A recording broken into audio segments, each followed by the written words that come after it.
All right, I think we are on here. This is chapter 8. Chapter 8 is called Rational Functions. The title of the whole chapter is Rational Functions. Kind of exciting and kind of sad that this is the last chapter that we do a different function. There are more functions, especially trig functions, which you'll hopefully take next year if you take an AM, which I think all of you will. Advanced math. You spend the first semester on sinusoidal functions. So anyways, rambling on, rational functions. That's what chapter 8's about. After this chapter, we have a few more chapters with some different topics. So starting in chapter 8, we start with modeling inverse and joint variations. I thought I would review with you. We do know direct variations. So back in chapter 2, I think it was section 5, we did a direct variation. That was with a constant a times x. Direct variation was a line that went through the origin. So a direct variation graph would have always has to go through 0, 0, another point, and then we had a straight line. Whoops, I missed it. So today we are talking about inverse variation. Inverse variation, also two variables, x and y, but they are in the equation y is equal to a divided by x. So direct variation, it's a constant times x. An inverse variation, it's a constant divided by x. And x cannot be 0. So the constant of variation is this a term. A there, it looks better, right? It's a non-zero constant labeled. Typically, we always use the letter A. At least this textbook does. Different, you could call it something else, but we will always call it A. I've seen K as well. And then we also have another form of variation, which is called joint variation, and that's kind of fun. We'll see that towards an example at the end where you have multiple variables and different variations. Great. So here again, inverse variation. Two variables, x and y, show inverse variation if they are related with the following equation. So again, nice equation, good to have on your note card. Some constant divided by x. The constant a is the constant of variation, and y is said to vary inversely with x. So this is good language that we should use in the classroom, that y varies inversely with x. And so first things first, hey, can you identify the difference between direct and inverse variation? And so just be careful here, right? The way they present this, you really should rewrite this equation, right, as y equal to 9x. And the second equation would be great to solve this for y and realize this is 3 divided by x. And so hopefully from the last page you're looking at the first one saying, hey, that's a direct variation. I'm going to use the abbreviation DV, direct variation. And then the second one is inverse variation. Again, when I have a constant divided by x, it's inverse. And when I have a constant times x, it's direct variation. Why don't you go ahead and try to identify these three as either direct variation, inverse variation, or neither. Interesting. I'll give you the answers. Ready, set, go. And so here are the answers. So first one is neither. Why? Well, because we don't go through the origin.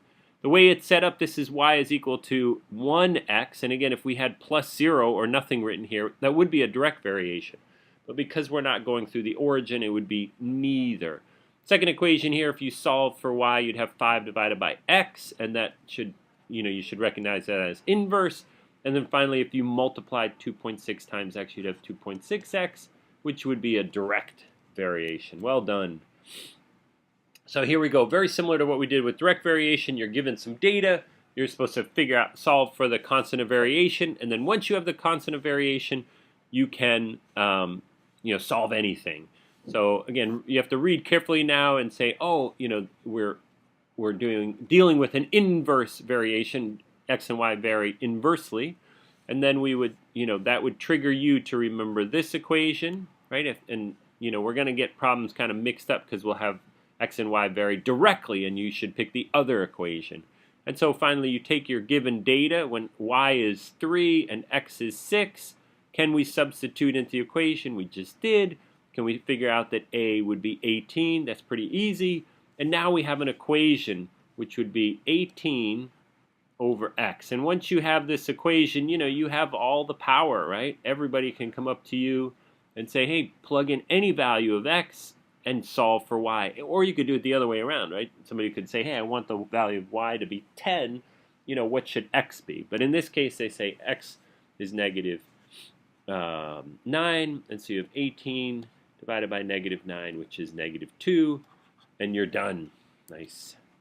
So why don't you go ahead and try to do one here? So again, you are dealing with an inverse variation. They give you the points 4.4 for y and 5 for x, and go ahead and find the equation. More importantly, find the constant of variation, and then use your equation to solve just a simple thing. When x is 8, figure out what y is.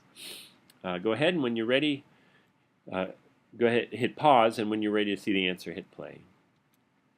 And there is the answer, right? So we plugged in, we would have taken 4.4 is equal to a over the x variable multiplied, a would be 22, and then you have the equation, y is equal to 22. Oh, yeah, slow it down.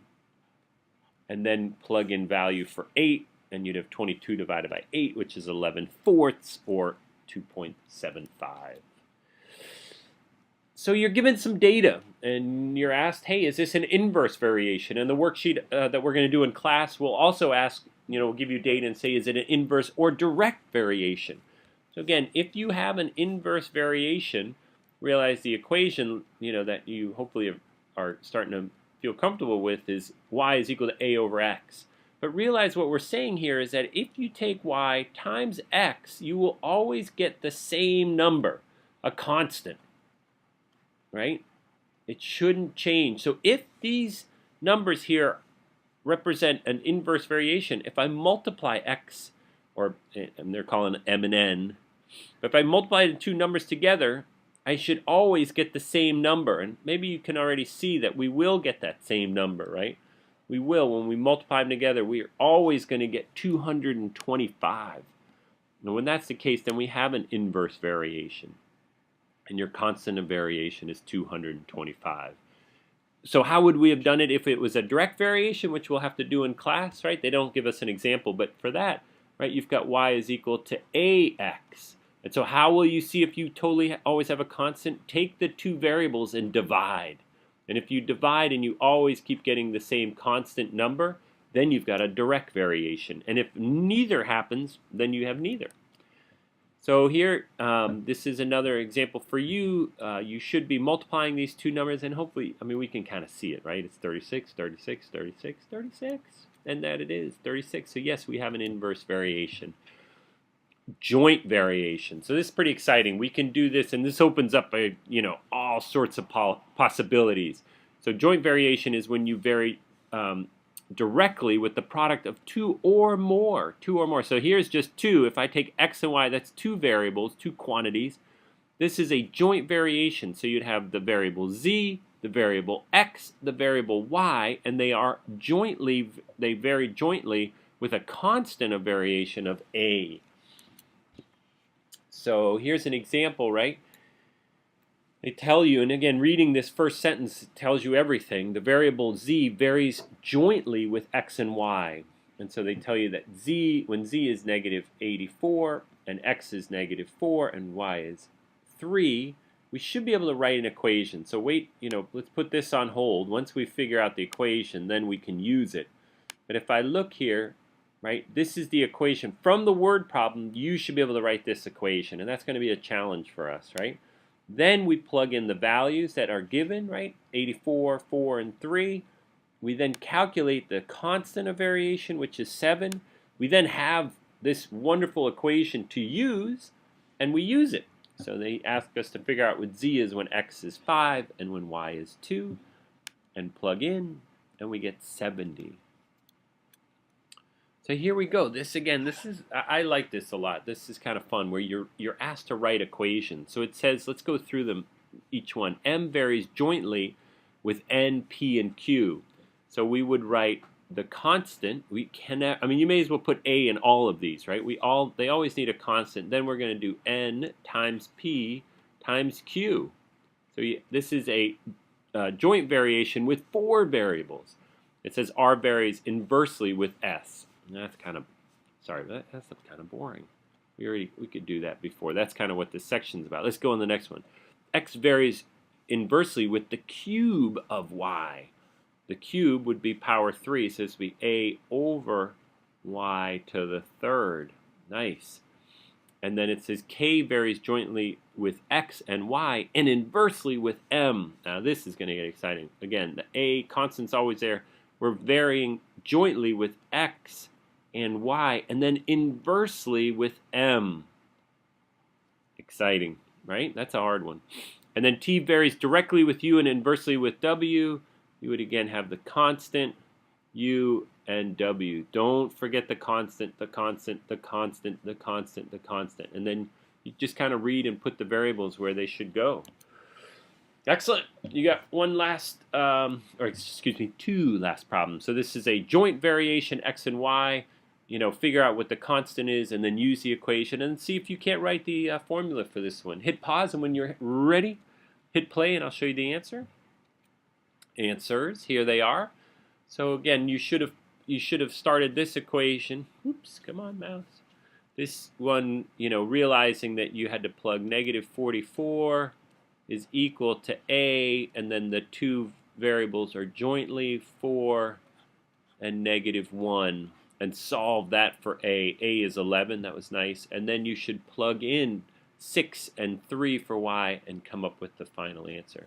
In this one, write an equation for the relationship of X varies jointly, X varies, so X equal to, with Y and Z, and then inversely, so you should think of the divide, with the square of T, and the square of T would be T squared. And again, did you remember that A term? It's easy to forget. I actually almost forgot on one example.